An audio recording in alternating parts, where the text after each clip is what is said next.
Hi, salamat sa patuloy na pagsuporta sa ating channel. Ang asawa kong tinitingala ng lahat. Ating subaybayan ang buhay ni Daryl Darby. Kabanata 4501. Umismid si Archfiend Antigonus nang marinig ang mga sinabi ni Empress Nua. Bakit mo pinagtatanggol ang pagpatay kay Daryl? Pinagtataksilan mo ba ako? Malamig niyang sabi. Ang mga salita at kilos ni Blazefiend Martyr ay mas naging kahina-hinala at nagsimula nang mawala ang tiwala ni Archfiend Antigonus sa kanya. Sa parehong pagkakataon, ang ibang Fiend Martyrs ay tumingin kay Blaze Fiend Martyr na may nanlilisik na tingin. Kinalma ni Empress Nua ang kanyang sarili at mukhang balisa nang sinabi niya, "Pakiusap, huwag kang magalit. Kamahalan, hindi ko susubuking pagtaksilan ka. Iniisip ko lang na hindi naman kailangang patayin si Daryl dahil lang sa propesya ng innate spirit stone. Ang panatilihin siya sa paligid ay magagamit natin sa hinaharap." Nagsalita siya ng magalang at seryosong paraan. Lumubog ang mukha ni Archfiend Antigonus at pag-alit niyang sabi, "Katawa.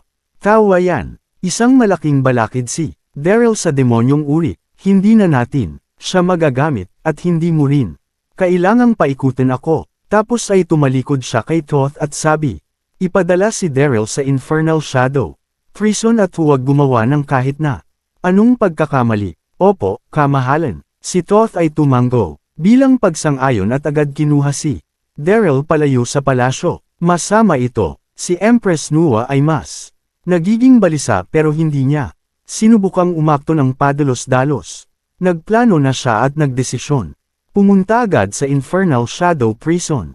Nang nagkaroon siya ng pagkakataon, handa siyang bayaran ng kahit na anong presyo para lang sagipin ang buhay ni Daryl. Sa ibang lugar, dinala ni Thoth si Derry palayo at lumipad ng mabilis hanggat marating nila ang bungad ng Infernal Shadow Prison. Itim ang ulap na makikita sa buong lugar, at walang katapusang dilim ang nakapaligid sa kanila.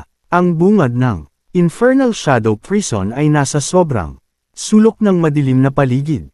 Hindi mapigilan ni Thoth na mapalagok noong nilapitan niya ang bungad ng Infernal Shadow Prison. Mahirap din itago ang takot sa ekspresyon niya.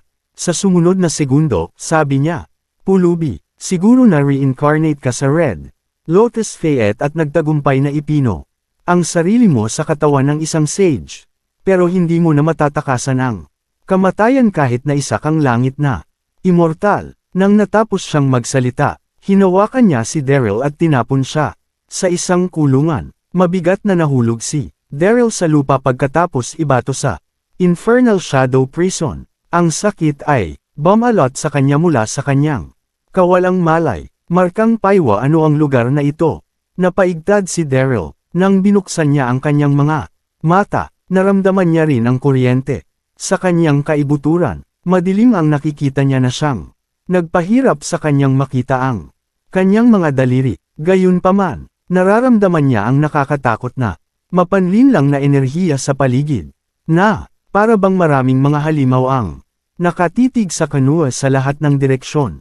"Pababalikan ko na agad ang kapangyarihan ko at hindi muna sila papansinin ngayon." Si Daryl ay pinilit ang kanyang sarili na pakalmayin ang taranta sa kanyang puso. Umupo siya sa lupa at nagsimulang subukan na pigilan ang kanyang panginginig. Sa Nine Mainlands New World Royal City, si Yvette, na nakabihis ng isang gintong roba, ay tahimik na umupo sa kanyang trono. Ang kanyang elegante at magandang mukha ay walang ekspresyon, na siyang pakiramdam ng lahat sa paligid ay nasasakal sila.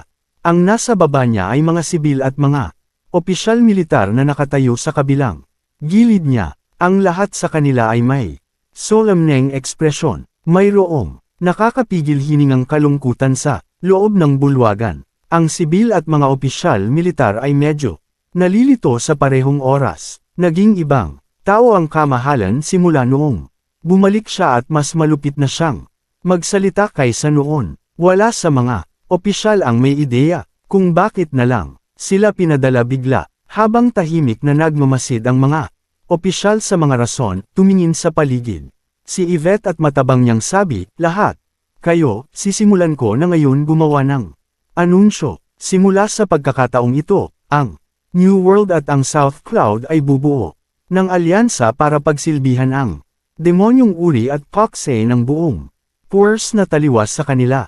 Ang boses niya ay hindi ganoon kalakas, pero dala nito ang marangal at hindi maatim na tono. Sa oras na sinabi niya iyon, ang buong Full Energy Hall ay gumawa ng ingay.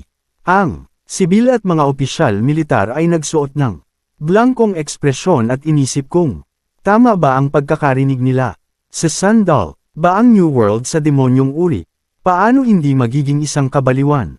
Iyon, kahit na nagmula ang New World Royals sa mga demonyo, pero lahat sila ay kinimkim sa kanilang sariling posisyon at gumuhit ng sobrang linaw na linya sa mga demonyo. Sa nakatala, noong nagkasundo si Lord Kenny Brad kay Skylar Blanc noon. Perpekto itong nagsimula pero nagtapos sa isang kaguluhan. Ang kamahalan ay pinaglaban ang kanyang pinag-aralan mula sa pagkakamaling makipagsundo sa kanyang kalaban, pero bakit sobrang desidido siyang ulitin ulit ito? Kabanata 4502. Ang high official ng Ministry of War ay sa wakas nanambalik sa kanilang ulirat at humakbang papalapit. Kamahalang Reyna, ang mga demonyo ay masama at masigasig na uri, kahit na ang mga maharlikang pamilya na bumaba sa kanilang uri laging gumuguhit ng malinaw na linya ang kamahalan sa kanila. Iyon ang dahilan kung bakit hindi natin maging kakampi ang mga demonyo o pagsilbihan sila. Ang South Cloud Royals ay napabagsak sa mga kamay ng mga demonyo, at ang buong South Cloud World ay nasa panik na.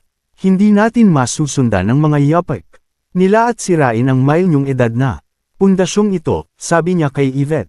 Gumawa siya ng malinaw na opinyon sa kanyang sarili. Ang sinabi niya ay nakatanggap ng pag-aproba sa ibang opisyal. Opo, kamahalan. Pakiusap na isaalang. Alang ulit ito. Ang pagsilbihan ng uri ng mga demonyo ay walang pinagkaiba sa pagkapasok sa yungib ng mga tigre. Kamahalan. Ang mga opisyal ay sobrang naguluhan. Habang sunod-sunod silang nagsalita, mayroong nakakatakot na kung ano. Simula nang bumalik ang kamahalang Reyna, at ang biglaan niyang pagbabago ng paninindigan ang nagpaisip sa kanila, na parang kinokontrol siya ng kung sino. Hindi nakagalaw si Yvette sa kanilang sinasabi. Same time siyang tumingin sa high official ng Ministry of War. Buo na ang isip ko. Ilaan mo sa akin mga turo mo.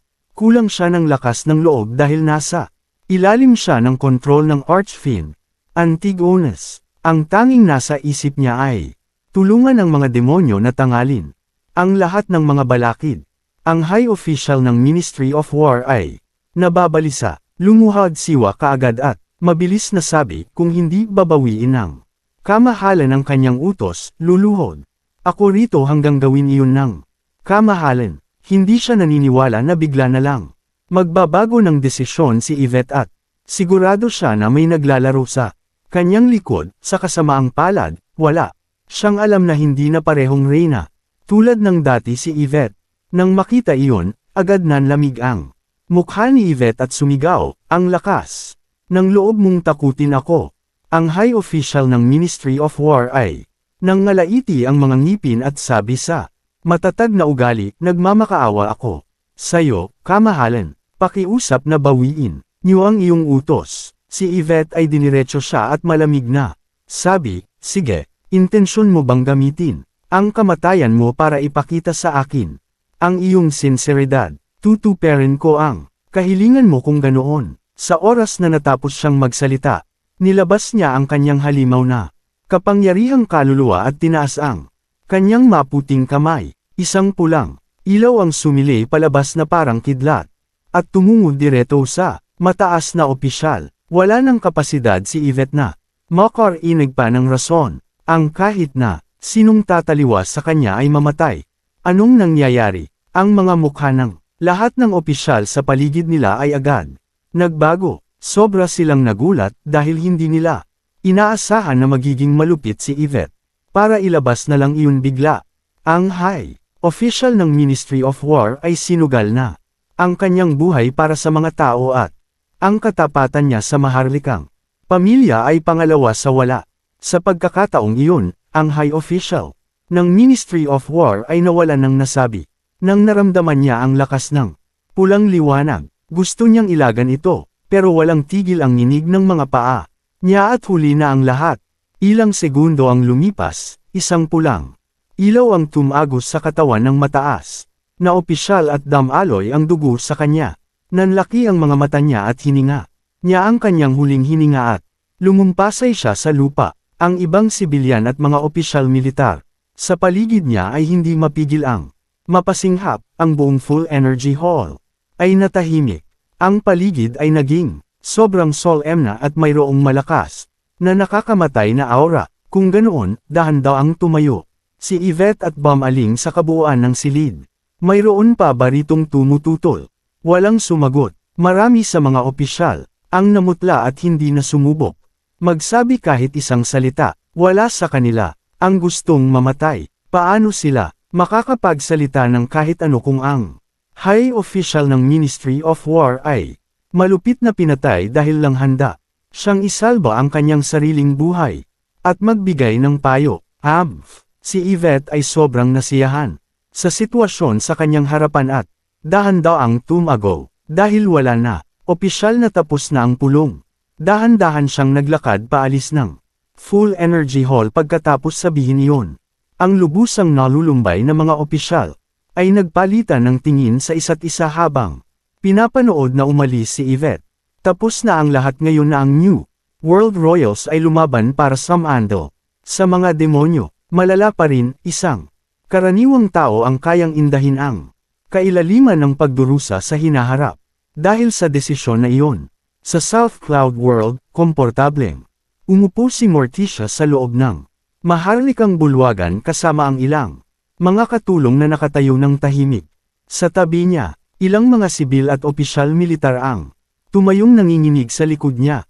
Kahit na hindi naging reyna si Morticia, pagkatapos mapalitan ang kontrol ni Quincy, nagkaroon siya mula noon ng de facto ruler sa buong South Cloud World.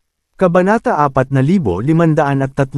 Si Morticia ay matalino. Alam niya na mahirap para sa kanya na gawin itong mag-isa at kumpletuhin ang monumental task na binigay sa kanya ni Archfiend Antigonus, kaya nagdesisyon siyang pagkaroon ng diskusyon sa mga opisyal. Sa pagkakataong iyon, maingat na. Sumipsip si Morticia sa tsaa at sabi niya, nang may ngiti, bakit natataranta ang lahat? Hindi ko kayo sasaktan hanggat pagsisilbihan niyo ako ng buong puso at bibigyan ko rin kayo ng kayamanan at biyaya sa buong buhay niyo. Masisiyahan kayo rito ng sobra. Ang mga opisyal ay naduduwag na. Ngumiti lahat nang marinig nila iyon at nagpakita ng hindi mailalarawan na pagpapakumbaba at paggalang. Sobrang nasiyahan si Morticia na makita ang kanilang mga tugon. Tinawag kita dahil kailangan ko ng tulong mo na tingnan kung paano nakukuha ang mga talento mula sa mundo ng mga manlilinang, sabi niya. Nakangiti, ang kanyang maamong mukha ay lumiwanag sa lakas ng loob noong sinabi niya iyon, pero nakakaramdam pa rin siya ng pangamba. Sobrang makapangyarihan si Morticia bilang isa sa mga 12 Fiend Martyrs. Sa kasamaang palad, isa lang siya at kanyang impluensya ay mahina kahit na nagiging kakampi niya. Ang New World Royals, tsaka ang buong Nine Mainland ay malawak ang may kakayahang individual sa hindi mabilang na numero. Ang umasa sa ganoong lakas ay mahirap na panghawakan. Pagkatapos marinig iyon, tumingin sa isa't isa ang mga opisyal at pakiramdam nila na nasa masikip na lugar sila. Para isipin na ang isang Fiend Martyrs ay pinakita ang kanyang kagustuhan na magpasok ng mga talento mula sa mundo ng manlilinang.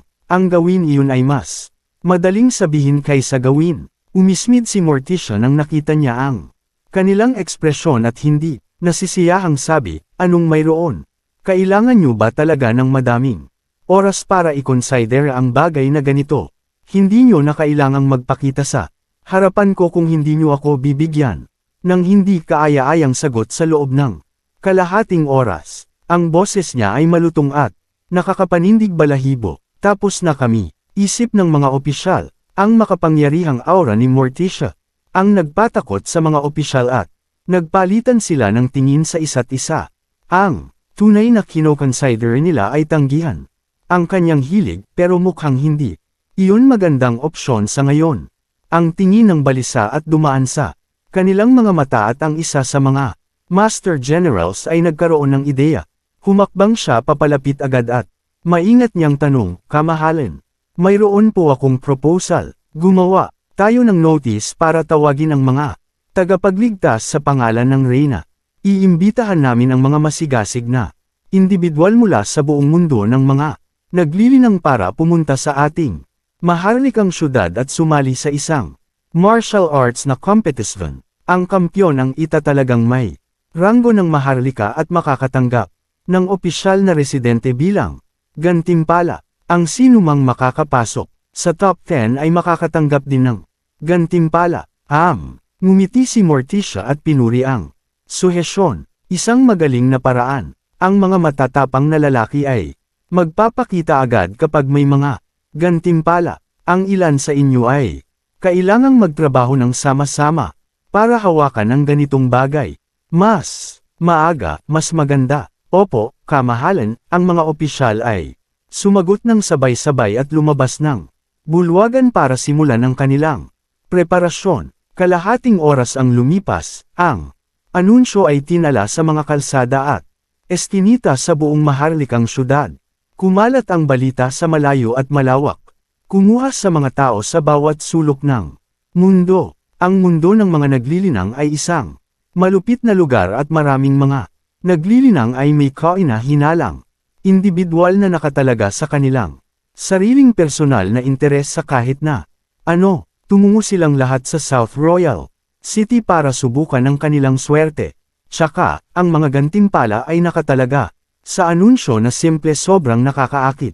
Ang mga nakakuha ng unang pwesto ay itatalagang marangal na maharlika ang pangarap ng hindi mabilang na manlilinang na hinabol nila sa buong buhay nila. Kalahating oras ang lumipas, kasama ang nagtipong mga naglilinang mula sa mga lawa at ilog. Sinakop na nila ang kalsada ng South Royal City na naging mas masigla. Nito lang pagkatapos at isang figure ang nagpakita sa sakop na kalsada.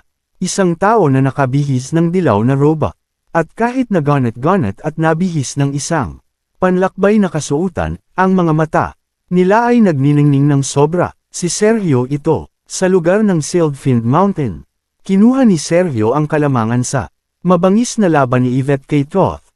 Para sumilip dito, tumakbo siya kay Daryl ulit at kumilos ng mabilis sa sitwasyon para makatakas gamit ang lihis.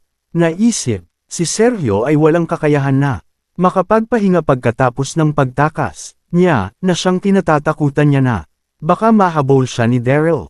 Tumungo siya sa South Cloud World at nakahinga lang nang maluwag ng sigurado na siya sa kanyang kaligtasan. Kaninang kalahating araw, nakita niyang maraming tao ang pumupunta sa South Cloud Royal mula sa lahat ng sulok ng mundo ng paglilinang. Dahil sa sobrang kuryosidad, nagdesisyon siyang tingnan ang nangyayari. Tumingin sa paligid si Sergio habang nakatayo sa kalsada at napansin ang grupo ng mga tao na nagtipon malapit sa balita ng maharlika hindi kalayuan.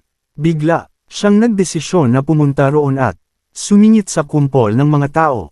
Ang mga mata ni Sergio ay kumislap sa oras na nakita niya ang nakasulat sa balita ng maharlika. Hindi niya mapigil ang itago ang kanyang sabik at tuwa. Ang South Cloud Place ay magsasagawa ng isang tournament. Nagbigay ito ng magandang oportunidad para sa kanya na sa wakas na makakagawa ng pangalan sa kanyang sarili. Tsaka, hindi niya na kailangang katakutin si Daryl kung suswertehin siyang manalo sa unang gantimpala at matanggap ang suporta ng South Cloud Royals. Kabanata 4504.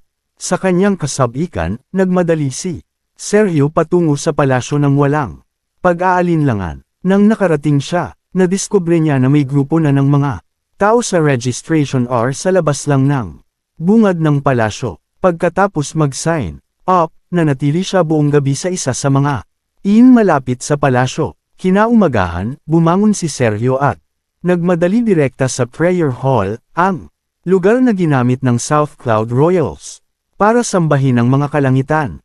Malaki ang lugar at tinalaga ito ni Morticia na maging puok sa kompetisyon. Nang nakarating si Sergio, napansin niya na may dagat ng mga tao na sa labas ng prayer hall. 10,000 mga tao ang pumunta mula sa lahat ng sulok ng mundo ng nanlilinang para sumali sa kompetisyon. Ang ambisosyong puso ni Sergio ay lumiyab sa determinasyon nung nakita niya ang eksena. Ang swerte niya ay maaring tumaas ng hindi inaasahan mula doon at matalaga siya bilang mayaman. Habang lumalago ang sabik sa puso niya, si Sergio ay mabilis na naglakad at tinala ang kanyang pangalan sa bungad. Binigyan siya ng numero bago pumasok sa prayer hall. Mayroon pa rin dong ilang minutong natitira bago magsimula ang kompetisyon, kaya ang mga sasali ay nagsimula ng ihanda ang kanilang mga sarili. Ang diwan ng kasabikan at tensyon ay nandoon sa buong lugar. Hindi nabalisa si Sergio. Sa katunayan ay mas malakas ang loob niya nung tumingin siya sa paligid at hindi nakita ang kahit anong pamilyar na tao. Hanggat hindi nagpakita ang taong tulad ni Daryl, makaabot lang sa top 10 ay hindi magiging issue. Sa pagkakataong iyon, isang eunuch ang pumasok sa bulwagan ng dahan-dahan at naglakad sa gitna ng ring.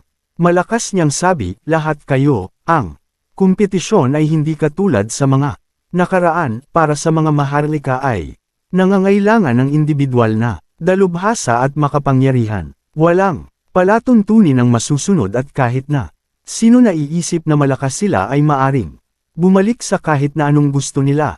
Binabalaan ko na kayo na ang mga laban ay magiging malupit.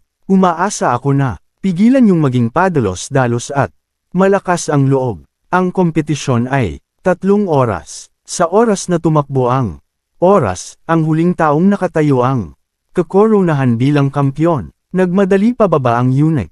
Pagkatapos gumawa ng anunsyo. Pagkatapos, isang malaking kampana ang umalangaw-ngaw at opisyal ng nagsimula ang kompetisyon. Walang palatuntunin. Halos lahat ng mga manlilinang na nandoon ay napahinto pagkatapos marinig iyon. Sobra rin sila naging masugid na isuko na lang ito, pero sa hindi kabutihang palad. Walang sumubok na mauna. Ilang sandali, isang batang lalaki ang tumawa nang makita niyang walang gustong umakyat at nagdesisyon na umakyat sa ring. Bumaling siya sa mga tao at sabi, haha, ganoon ba kayo kaingat lahat? Kung ganoon ay ako ang mauuna.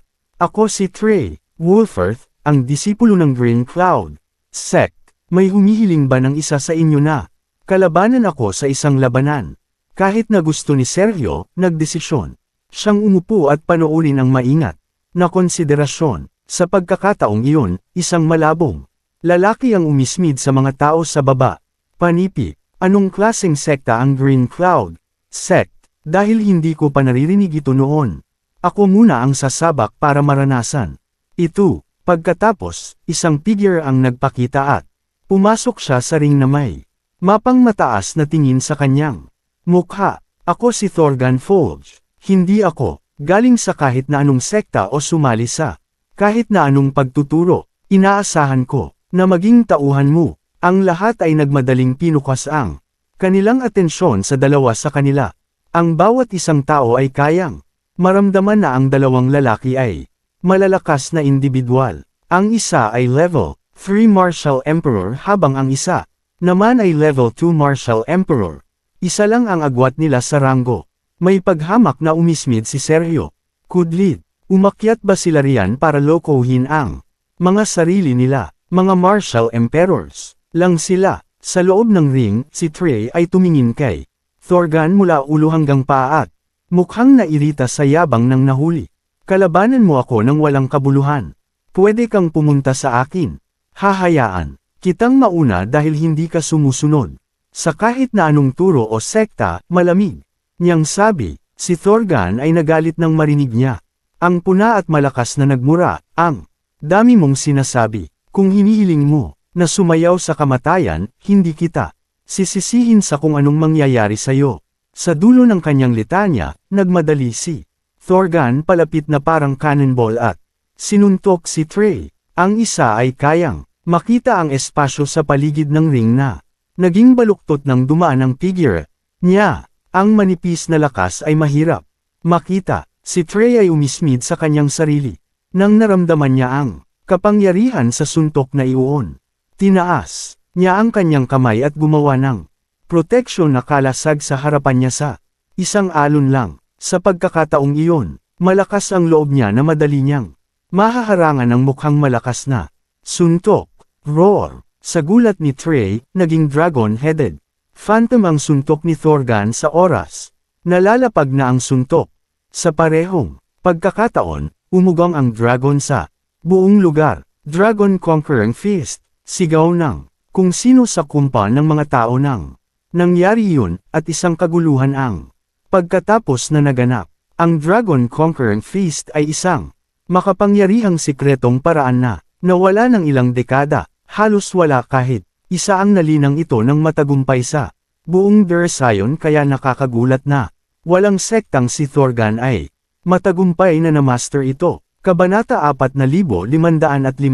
Masama ito, ang ekspresyon ni Trey ay sobrang nagbago sa pagkakataong iyon at napagtanto niya na minaliit niya ang kanyang kalaban. Sa oras na napalitan ng kanyang pakiramdam at gusto niyang umilag, huli na ang lahat, tumama ang suntok ni Thorgan sa gitna ng dibdib ni Trey nang ilang segundo makalipas. Isang miserableng ugong ang narinig, at lumipad ang katawan ni Trey.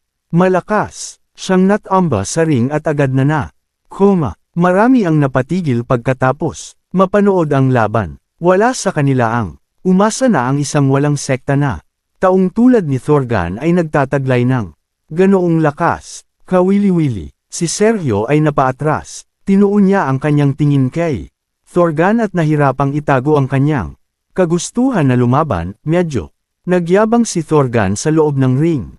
Pagkatapos ang kanyang pagkapanalo, tumingin siya sa paligid at sabi, "Maswerte ako na nakuha ang panalong ito." Sino ang sunod na gustong lumaban?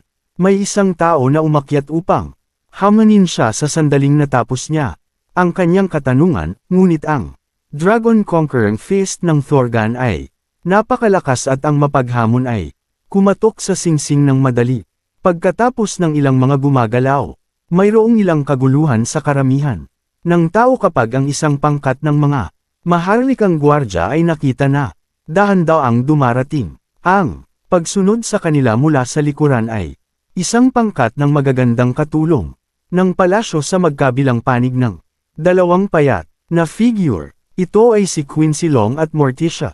Nais ni Morticia na bantayan ang kompetisyon habang ito ay umunlad dahil ang layunin ng kompetisyon ay upang pumili ng mga talento para sa mga demonyo. Ang pansin ng madla ay lumipat sa Quincy at Morticia. Pareho silang magagandang tao. Si Quincy ay nakasuot ng isang mahaba, gintong balabal na pinasisigla ang kanyang kaakit-akit na figure. Siya ay nagtataglay ng isang hindi mailalarawan na kagandahan na hindi maaaring may choked hanggang sa kanyang maharlikang kaluwalhatian. Sa kasamaang palad, ang kanyang ekspresyon ay isang maliit na mapurol. Ngunit kahit na noon, marami sa mga kalalakihan na naruroon ay hindi makakatulong ngunit lihim na humanga sa kanya. Siya ang reyna ng South Cloud World, pagkatapos ng lahat, at tiyak na nabuhay siya sa mga alingawngaw na nakapaligid sa kanyang kagandahan. Si Morticia ay nakabihis sa isang casual na kasuotan na walang nagawa para itago ang kanyang nakakaakit na katawan. Sa parehong pagkakataon, mayroon siyang misteryosong aura na sumama sa kanyang malamig at mayabang na ugali. Kasama ang mga katulong ng palasyo na nakapaligid sa kanila, sina Quincy at Morticia at nakarating sa kanilang royal seat sa viewing platform. Kumulabog ang puso ni Sergio sa pagkakataong iyon. Same time siyang tumingin kay Quincy at Morticia, hindi siya makabalik sa ulirat ng mahabang oras. Ang reyna at ang misteryosong babae ay parang mga diyosa. Ang makatrabaho ang isang diyosa ay isang walang may kukumparang biyaya. Ang kompetisyon ay nagpatuloy sa loob ng ring. Natalo ni Thorgan ang isa pang lumaban. Mayroon siyang mayabang na ekspresyon sa kanyang mukha at sumigaw sa mga tao. Mayroon pa bang susubok na umakit? Hindi niya mapigil ang tumingin kay Quincy at Morticia noong sinigaw niya. Ang tanong na iyon, tulad ng mga lalaki, sa paligid niya, naakit siya sa dalawang itsura ng babae at gustong maglagay ng extra effort sa pagkakataong iyon. Narinig ni Sergio ang kay-abangan ni Thorgan at alam na tama na ang oras na iyon. Humugot siya ng malalim na hininga at malakas na sumigaw. Hinahamon kita. Tumalon siya at bumagsak sa ring. Pinili ni Sergio ang eksaktong pagkakataon para ipakita ang kanyang mga abilidad. Dahil gusto niyang maakit ang atensyon nina Quincy at Morticia, si Thorgan at ang lahat ng nasa palibot ng ring ay tumingin sa direksyon ni Sergio. Lahat sila ay nagtataka kung saan siya nakakuha ng lakas ng loob na hamunin si Thorgan, lalo na nakasuot siya ng mahaba, ganat-ganat na roba at ang kanyang lakas ay mukhang pangkaraniwan lamang. Sa puntong iyon, walang nakakaalam na kinuha ni Sergio ang lasong sining ni Kendall, o ang kanyang lakas ay naabot na ang huling estado ng Heaven Ascension. Sa wakas ay gumawa ng reaksyon si Thorgan at mapanghamon na tiningnan si Sergio. Nakita mo na ba ang sarili mo bago ka mag-sign up para sa kompetisyon? Pulubi ka ba sa mundo ng manlilinang? Hahaha, ismad niya. Pagkatapos ng litanyang iyon, ang lahat ay sumali at sumabog sa tawa. Ang mga mata ni Sergio ay agad dumilim. At sagot niya na may labag ng ngiti. Ako, si Sergio, wala rin akong sekto. Sa katunayan ay may natutuhan siya mula sa Capriles, pero nagdesisyon siyang huwag ibunyag dahil isang doktor si Capriles at walang masyadong reputasyon sa mundo ng manlilinang.